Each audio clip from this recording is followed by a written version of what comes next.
So today is basically Catholic Halloween, the commemoration of the faithful departed, otherwise known as the Day of the Dead.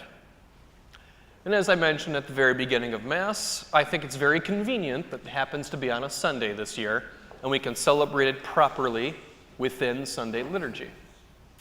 But even when it doesn't fall on the weekend, it is good to do this once a year, because it is good to honor the dead. It has always been good to honor the dead. And when I say always, I mean for at least tens of thousands of years. We know through, archaeological evidence that for tens of thousands of years, we have very specifically cared for our dead.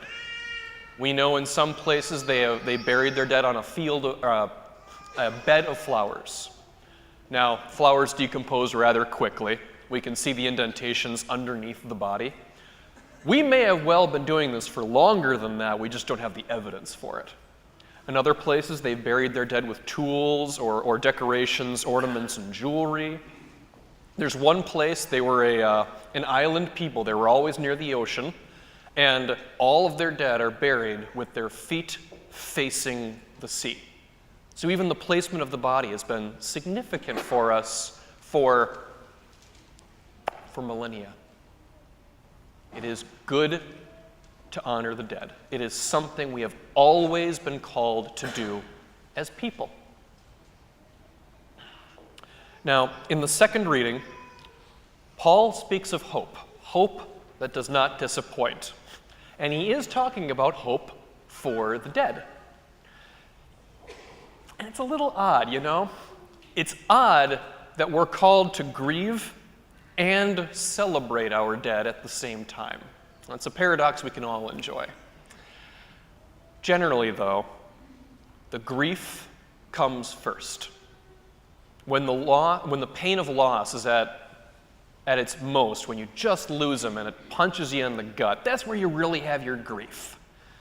But I hope that you'll agree with me when I say that after time heals the worst of the wound, joy and fondness are really the bulk of the memory of your loved one.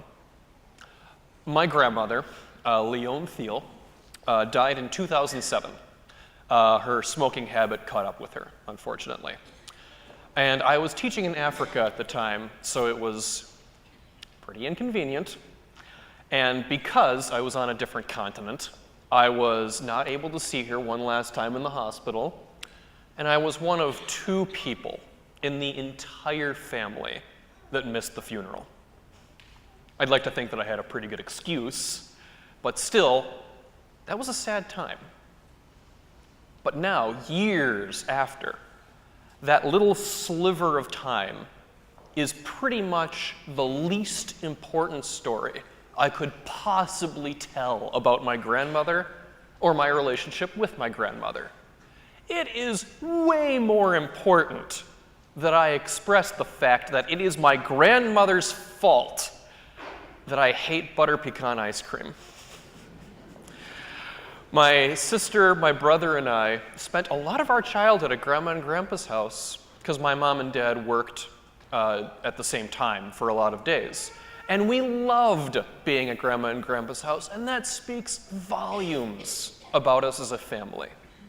I mean, just the simple joy of watching Wheel of Fortune with my grandmother, who was absurdly good at it, by the way.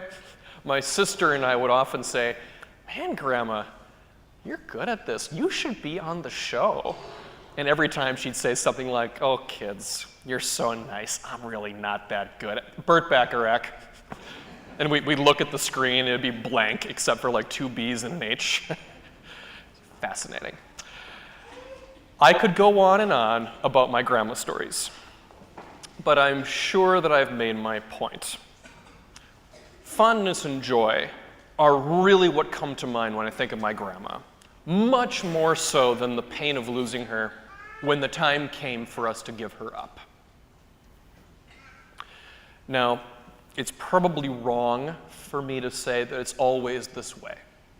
Some of you may in fact have the pain of loss that does not go away after a given amount of time.